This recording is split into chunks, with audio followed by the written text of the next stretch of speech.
Slightly different intro here. I really used to enjoy track days. I find them rather tiring now. I don't really do them anymore. But I've had about 3 different cars that I use for track days. Now I have this Elise that you see here.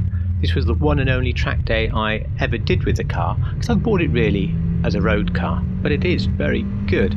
And track days are enormous fun, and let's be honest, outside of the virtual world, the only way we can really push a car, really enjoy a car, is on a track. So the following collection in a way is one of my favourite collections. It also includes, in inverted commas, my car. As always, the deep dive is a snippet, a tiny collection from my full 300 car musical chill out garage tour. So if you've not seen that, I advise you watch that before you watch this. Anyway, there's 14 cars, so we better get on with it.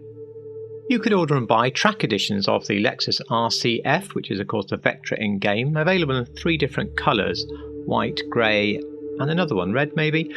But they brought in one in a rather different, slightly more metallic white, and it's called Hakuji White. I say, Toyota brought only one. That was into the UK and it was available to buy for £80,000, and I'm sure somebody bought it. Really fun car and game, and nice to build this one-off version. Quite a few cars you're going to see, including this one, have been rebuilt, and if I only used in-game colours, I'm sorry, but I did not make a note of those colours on my spreadsheet, only the hexes. So if you see no colour information like this one, you can make it from in-game ones. Everybody has this next car because it's free, the Elegy RH8, based strongly on the Nissan GT-R R35. Built mine as Litchfield's Track Edition. They're a UK tuner. I'm not going to say really any more because I've done a proper video on this car which includes the build and everything, but highly recommended. Although I'm showing you a silver one in the photo, I just chose my own colour, Midnight Purple. I think it looks wonderful. The Wagner is of course based on the Aston Martin Valkyrie, and I'm leaving you an extra big real life picture because I built mine on the AMR Pro, the even faster track focus version of a really fast car. There's a lot of differences between the AMR Pro and the Wagner, but even if you just take the standard Valkyrie, there's still quite a lot of differences. It's an early car, and as such Rockstar were, I think, a little afraid of copyright. Anyway, this used to be one of the fastest supercars in the game. It still is, and a very enjoyable drive. And I think despite not being the best looker, it's a really nice thing for your collection. There are a few Aston Martin Valkyrie specific colours. This green is one of those. I've given you the hex for that. And if you're going to build it, do pick one of those greens. As soon as I read about this car a year ago, I knew I had to build it. And we have a vaguely similar livery, which is fantastic. The AMG GT3 Edition 55 is limited to just 5. It was extortionately expensive, but you got a free watch, and it was to celebrate the heritage that Mercedes-Benz has in motorsport. It is a track-only car, and fairly safe to say you probably will never see it at a track day unless you participate in some very exclusive ones. In the game, of course, it's noisy, it's fast, it's really fun. I absolutely love this car. It also builds very nicely as a black edition. The Sentinel XS is based very strongly on the E92 BMW, but because of those bulging arches, I often think you can build E46 versions if you want to as well. Anyway, here I've gone for the absolute top of the tree, the M3 GTS. They only made 150. They were, of course, track specials. They were road legal. I've only seen one in my life. The rear cage, they were lightened, more power. Automatic only may not be for everybody, but a very, very valuable car these days, I am sure. And it's a pretty good car in the game as well. I have a review, I'll link below if you want to find out more. You can use an in-game orange, but the crew colour I gave you will get you that bit closer. And in fact, it's a really good colour. It's a great bright orange. You can use it on all sorts of things like the General Lee, Jägermeister builds and so on. Aha, my car. Now, if you've watched all my garage tours, you'll have seen it looks the same each year, and now you know why. There's a photo of mine down below as well, quite an arty one. I'd understand if there was a bit of confusion, because surely in-game it's electric. It's the Tesla Roadster, isn't it? Well, sort of. The Lotus Elise chassis was also used by Tesla as the basis for their first electric Roadster. But of course it was the Lotus Elise first, and substantively, as you can see, they look extremely similar. So certainly for a static car, you can build it either way round and it works absolutely fine.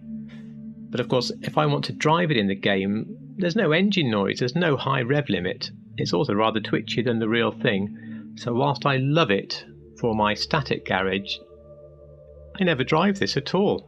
Weird, isn't it? Moving on.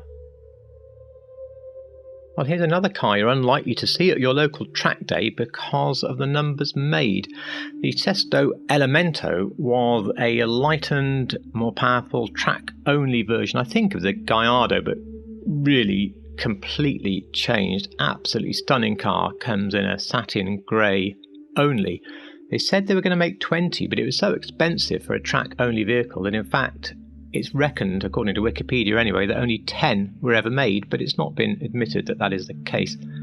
I've had mine the same every year, got a bit bored, and decided that my character had one of them, and had put a wrap on it to jolly it up. If I reviewed this car, I would be telling you, like every other YouTuber, that it is the supercar bargain in the game. That is definitely true. I had to trim the title of this for the garage tour, it was too long, but it's the Camaro CL1 1LE with the Extreme Track Performance package. So perhaps she's a bit big and heavy for a track car, but nonetheless, there we go. It's one of the best muscle cars in game. It has tons of customization, so it's easy to build versions like this. And there's loads of colours that are easy to replicate in game, but I really like shock green, so there's a hex for that there, and that's how I built it. I've made something else with the car now for this year, but you know, it was really hard to let this build go. The Locust in game, or the Lotus 311 in real life, they are road legal, but really you're only going to see them on track days because there's no windscreen. They're a little bit hardcore for the road. The 430 is the most extreme example, I believe, of that, and one I could get fairly close to with the in-game colours. I've done a full review on the car, so I won't do any more now. Go and watch that for how it drives, and I think the build's on there as well. Manhart are of course very famous. They do all sorts of tuning and they have involvement with race teams, etc. And this is their version of the BMW M2, the MH2 GTR. Really stunning car. Imagine turning up to a track day in this. I love this car, and there's so much you can do to it in the game as well. There's so much customization. The only thing I'd say about this one is I painted it in, I think, ice white, and there's a little bit of white writing on the livery that I didn't really want coming through. I learnt later to paint it in the pure white, which I've given you the hex for, and you'll have seen on my liveries video that if you paint it pure white, those annoying bits of white writing disappear. So that's the colour you want if you're going to build the Manhart MH2. And now we have a cool little car from Mexico, the Bull 05. I don't know if they're road legal or not, probably are, but really, of course, for the track. The RR is the fastest of the versions, and it was tested by Top Gear, where the photo came from. You don't see them very often anyway, I think, even though they are discontinued, but great for this sort of collection. I've made a lot of the popular sort of grey, silvery blue versions of the Thrax before, so I thought I'd look for something more unusual, more bright coloured, more track orientated this time, so we've gone for a race yellow and black. The Thrax is of course based strongly on the Bugatti Divo, which itself is a track version of the Chiron. Absolutely stunning car. I won't say any more now because I have a full review of that car, which you can click down below to watch. As you can see, I was really in the mood for some different and bright colours last year, and Shmee150, the YouTuber, served me very well by ordering this Huracan STO in this gorgeous colour hexes provided. Later he added a lot of yellow accents to the car, something he really likes to do, something I'm afraid I didn't really like, so I've stuck with the as delivered spec. I'll explain a touch more about the Huracans next month because I've got a 5-way build video coming up. But suffice to say, the Super Trofeo Omologato, the STO, is effectively a halfway house between the Super Trofeo race car and the more standard road car. So if you were going to buy a Huracan for road and track, it's what you'd buy. For more on how this drives and what I think about it, there is a review and I've linked it down below. Our last car, the Autark, is very strongly based on the Scuderia Cameron Glickenhaus SCG003.